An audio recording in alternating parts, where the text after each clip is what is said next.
JD, I want to go to you first, man.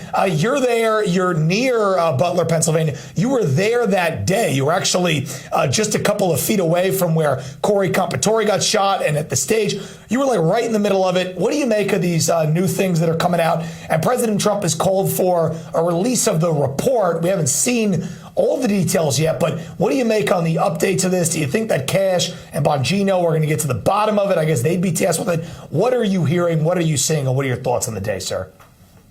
Well, let me just start with saying how happy I am that President Trump and his team, as we knew they would, are taking this very seriously. I can tell you, being from Butler County, participating in the rally that day, and being close to many who were there, everybody, especially the family, of course, are looking for answers to all of these many questions. And folks have asked me time and again, what do you know? And one thing is certain that I've been able to tell them, and that was that I was certain that the Trump administration and Kash Patel and Dan Bongino and their team were going to get to the bottom of this to give us answers. And I can see now that that certainly is the case. I mean, we see that the president and Kash and Dan Bongino are answering these questions openly and as honestly as they can to the media, and that they are going to start releasing information here soon. And so I'm certain that they will, as we know them to be trustworthy in telling us exactly what it is that happened there, and give us not peace, but at least a little better understanding of what it is that we dealt with and how we got to that point in our history, and hopefully how we can prevent something like this from happening ever again.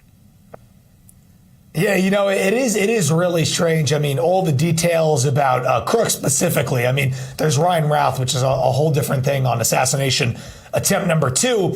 But, you know, Crooks and cell phones and where he was traveling, and now these emails about the bomb.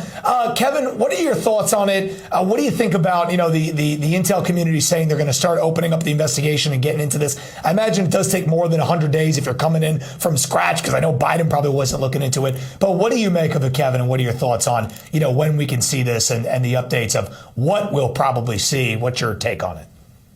Well, that's the thing, is that if they were picking up an ongoing investigation, something that the previous FBI really cared about, they probably could hit the ground running, and we would have been far more ahead than we are right now. But as we see, the FBI didn't care. People didn't want to know. People didn't invest the time into the investigation. And I know a lot of people on our side, a lot of people on the right, are incredibly frustrated with Kash Patel and with Dan Bongino, and I can understand their frustration.